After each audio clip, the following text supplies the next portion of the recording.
Hello everyone, welcome back to our channel Sunshine Fortunes Education. मेरा नाम है गुंजन मल्होत्रा। मैं हूं एक ओवरसीज एजुकेशन कंसल्टेंट और मैं स्पेशली ये वीडियो आपके लिए लेके आया हूं ताकि अगर आप न्यूजीलैंड के स्टडी वीजा की एप्लीकेशन कर रहे हैं तो आप सतर्क हो जाएं और जो पॉइंट्स मैं आपको बताने वाला हूं उसको अपनी वीजा एप्लीकेशन के दौरान इंप्लीमेंट कर सकें और आपके वीजा एप्लीकेशन के रिफ्यूजल के जो चांसेस है वो मिनिमल हो जाए। देखिए, कोई भी एश्योर नहीं कर सकता कि 100% आपका वीजा आएगा ही आएगा। कोई भी नहीं कर सकता। कोई अगर कर रहा है तो they are misguiding you, misleading you. So be very careful. But हाँ, आपको पॉइंट जरूर हम लोग बता सकते हैं, टिप जरूर दे सकते हैं कि आप ये करेंगे तो आपका वीजा रिफ्यूजल जो है वो नहीं होगा।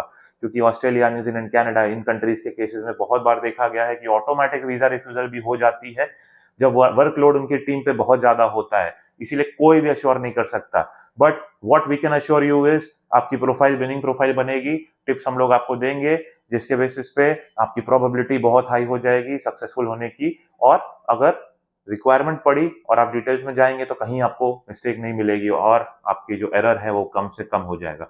इससे पहले हम लोग आगे बढ़े, रिक्वेस्ट है जल्दी से चैनल को सब्सक्राइब कीजिए, लाइक कीजिए, शेयर कीजिए, सब्सक्राइब कीजिए। और जितना आप इस वीडियो को लाइक करेंगे और शेयर करेंगे अपने फ्रेंड्स एंड फैमिली मेंबर्स के साथ, उतनी ये डिटेल्स आपके फ्रेंड्स एंड फैमिली मेंबर्स को पहुंचेगी और किसी भले मानुस की जो वीजा रिफ्यूजल होने वाली है वो होने से बच सकती है। तो चलिए हम लोग देखते हैं क्या टिप्स हैं जिससे आप अपने वीजा रिफ्यूजल को मिनिमाइज कर सकते हैं।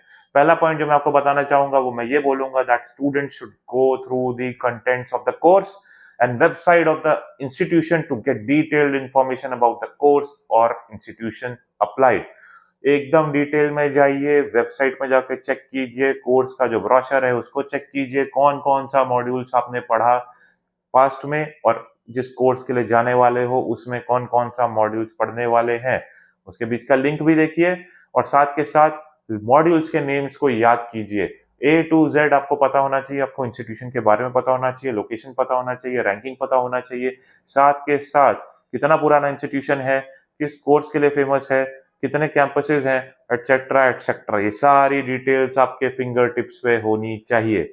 साथ में मैं आपको बोलूंगा कि जो स्टूडेंट्स हैं उनको अपने जितने भी क्वेश्चंस एक्सपेक्ट कर सकते हैं वीजा ऑफिसर के थ्रू, उनको पहले से एडवांस में प्रिपेयर करके रखना चाहिए। उनको ये पता होना चाहिए कि किस तरह के इंटरव्यू क्वेश्चंस पूछे जाते हैं। लिस्ट बनाइए, गूगल पे रिसर्च कीजिए या मेरी जो स्पेशल वीडियो मैंने पहले डाल रखी है, लिंक आपको ऊपर मिलेगा कि न्यूजीलैंड वीजा का जो इंटरव्यू होता है उसमें किस प्रकार के क्वेश्चंस पूछे जाते हैं, उसके बारे में आप डिटेल्स में देखिए। उसको 4 से 5 से 10 बार आप देखिए अगर आपको इंटरव्यू का कॉल आया है। ऑटोमेटिकली आपका प्रिपरेशन बहुत अच्छा हो जाएगा एंड आपका जो वीजा रिफ्यूजल का चांसेस पोस्ट इंटरव्यू है वो कम हो जाएगा, सक्सेसफुल होने के चांसेस बढ़ जाएंगे। साथ के साथ फ्यूचर प्लान बना के रखिए। एक प्रॉपर गोल डिफाइन होना चाहिए कि लॉन्ग रन में आप क्या करने वाले हो, शॉर्ट टर्म में आप क्या करने वाले हो, न्यूजीलैंड से पढ़ने के बाद आप क्या करने वाले हो, इसके साथ साथ कोर्स कंप्लीशन के बाद आप क्या करने वाले हो, क्या प्लान्स है, जो कोर्स ले रहे हो क्यों ले रहे हो, लॉन्ग टर्म क्या बेनिफिट है और आपकी कंट्री में उस कोर्स का जो स्कोप है वो कितना ज्यादा स्कोप है। इस तरह के क्वेश्चंस के आंसर आपको प्रिपेयर करके रखना पड़ेगा। एक सही विजन होनी चाहिए कि आगे जाके क्या करने वाले हो, क्या होने वाला है और कंटिजेंसी प्लान क्या होएगा आपका in case if it doesn't work out well for you in the future. Next आपको मैं बोलूंगा कि आपका जो वर्क एक्सपीरियंस, अगर आप वर्किंग प्रोफेशनल हो, वो वेरीफाइएबल होना चाहिए। आपके जो एम्प्लॉयर हैं उनको बता के रखिए कि आप न्यूजीलैंड की स्टडी वीजा एप्लीकेशन कर रहे हैं और न्यूजीलैंड की जो स्टडी वीजा एप्लीकेशन में जो डॉक्यूमेंट्स आप दे रहे हैं वो पहले अपने एम्प्लॉयर से क्रॉस वेरीफाई कर लीजिएगा कि उनके डेटाबेस में भी वही डिटेल्स मेंशन है कि नहीं। क्योंकि अगर वेरिफिकेशन के मेल में एम्प्लॉयर ने कोई गलत इंफॉर्मेशन दे दी और अगर वहां मिसमैच होता है आपकी द्वारा दी गई डिटेल में और एम्प्लॉयर के वेरिफिकेशन वाले ईमेल में, वीजा रिफ्यूजल होने के चांसेस बहुत ज्यादा बढ़ जाते हैं। तो be very very careful regarding this.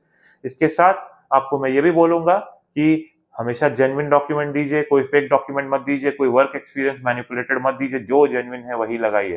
Profile अगर एलिजिबल नहीं है, माथापच्ची मत कीजिए, टाइम वेस्ट मत कीजिए, मत अप्लाई कीजिए न्यूजीलैंड, किसी और कंट्री में देख लीजिए। जो जेन्युइन है उसी के हिसाब से आगे बढ़िए। वीजा ऑफिसर कोई बुद्धू नहीं है कि आप कुछ भी लगा देंगे और वो आपको वीजा दे देगा। B very careful. Profile genuine होनी चाहिए, एकदम अप टू द पॉइंट होनी चाहिए। साथ के साथ कोऑर्डिनेट करते रहिए अपने एम्प्लॉयर के साथ, उनको बता के चलिए ऐसा है जैसे मैंने आपको पहले भी बताया। Plus you should always coordinate with the banks of your sponsors. Ensure कीजिए कि उनको मेल आ रहा है या कॉल आ रहा है, उनसे फॉलोअप लेते रहिए। एम्बेसी से कोई मेल तो नहीं आया भाई साहब, आपको कोई कॉल तो नहीं आया। अगर आएगा तो आपको ये आंसर देना है जेन्युइनली कि इतने फंड्स आपको आपके यहाँ पड़े हुए और ये लोग मेरे को स्पॉन्सर कर रहे हैं। बता के चलिए। प्रॉम्प्टली एंड अप्रोप्रिएटली एड्रेस किया जाना चाहिए एम्बेसी के मेल को, उनके फ़ोन कॉल को। इसको लेजरली या लूज़ली मत लीजिएगा, नहीं तो वीज़ा रिफ्यूज़ हो सकता है। ये मेजर पॉइंट्स हैं। इन पॉइंट्स का अगर आप ध्यान रखेंगे तो रिफ्यूज़ल के चांसेस कम हो जाते हैं और ये मेनली आपके एक्शन के लिए पॉइंट्स बताए मैंने, 6 पॉइंट्स आपको जो बताए, ये 6 पॉइंट्स आपके जो फ्यूचर को डिफाइन कर सकते हैं।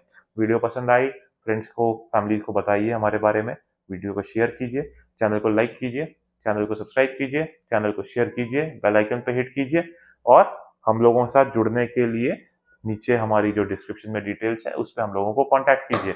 May God bless you. I wish you a very happy learning.